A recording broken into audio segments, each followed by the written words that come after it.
So, question one. After my music was digitally re-released in 2018, I was really overwhelmed because you get an app, say Spotify, and it's an artist app, and you can see literally the analytics of who listens, who's listened, where they're from, etc. And I saw that Mickey had like 2 million streams within a very short amount of time, and I was just a bit blown away. I knew people knew the song, but I didn't realise how much of an impact it was still having on people. So as a thank you, I recorded Stay Young and Beautiful as just a little thank you to my audience, I guess, you know, after all these years, for still being there, and I hadn't even realised. So it was kind of, it's more a gratitude rather than an itch to get back sort of into the music scene as such. It's just literally a pure love project. Okay, so question two. What was it like to be a pop star back in 99's, 2000's, noughties time? Okay, so for me, personally, I had an absolute blast. Yes, it was tough. Yes, it was hard. But it was just me and my dancers and my little team. And literally, and also I think because Lolly was a character, and I say like an alter ego of myself. My real name is Anna. So when I came home, I took my pigtails out, lolly pocket off, and I think I could cope with the craziness of it all by the escapism. So when I was around my close friends and my family, you know, I'm just Anna, you know, that and when I'm in public and on TV shows and on the stage, I was Lolly. So I personally think I coped with that whole sort of craziness of it. That's all I can explain. Yeah, it was just crazy by having that alter ego. To be totally honest with you, I don't have any regrets for not releasing music for such a long time. I had other things to do, you know. I went into TV presenting, I went into managing, I had children, and I kind of fell back into recording music through, as I said before, as in the music being digitally re-released, but also being asked to do festivals and prides. Kind of saw the reaction of the audience, and they were just having such a good time, and I was having such a good time, and it just made me fall back in love with the business, I guess. When I first recorded the single Mickey, before it was released, I'd always loved the song. I'd actually, when I was at dancing school when I was a kid, I used to perform it as a solo in competitions and stuff, so I knew the song inside and out. So when the producers had suggested that I record it and release it as a single, I was well up for it. And but I didn't realise how huge it would be and got. I mean, releasing Viva La Radio first, that was huge, you know. It got into the top 10, everybody was really happy, and the follow-up single Mickey just sort of was just a really strong single to come off the back of Viva La Radio. But yes, it's a well-known song, people love it, and I still love performing it. So Only for Love, my new record in 2025 release, yeah, it is. It's a very different sound from what people will remember me from, you know, from Viva La Radio and Mickey and Girls Just Wanna Have Fun, you know, that sort of bubblegum fun pop. But this is 25 years later, and I don't have a huge record label, so I can basically do what I want to do. So I love Ibiza chill out music, but I also love pop.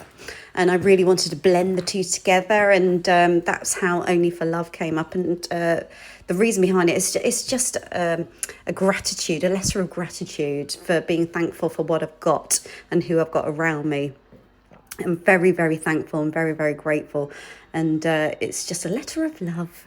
And yes, the funny story. So basically, it was a bit of quite a quick turnaround to get the record out. And the feedback was so huge. And then they were like, oh, you need to do a video. I was like, what?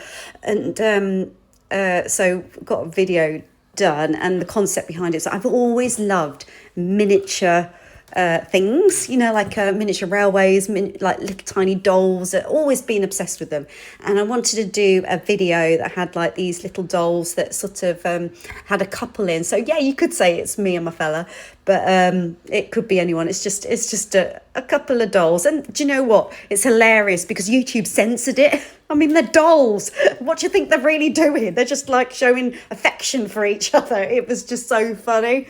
It really made me giggle. So yes, YouTube censored my video. Who would have thought? Looking at your face, you take me to a place. I know that I'm loved. I know that I'm safe here in your embrace.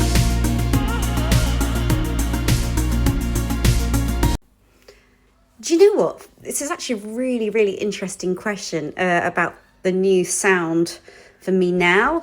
It hasn't been a challenge like at all. It's been so easy. I can't even explain how easy it's been. It's like every sound we're going through, it's like, yeah, it all fits, feels right.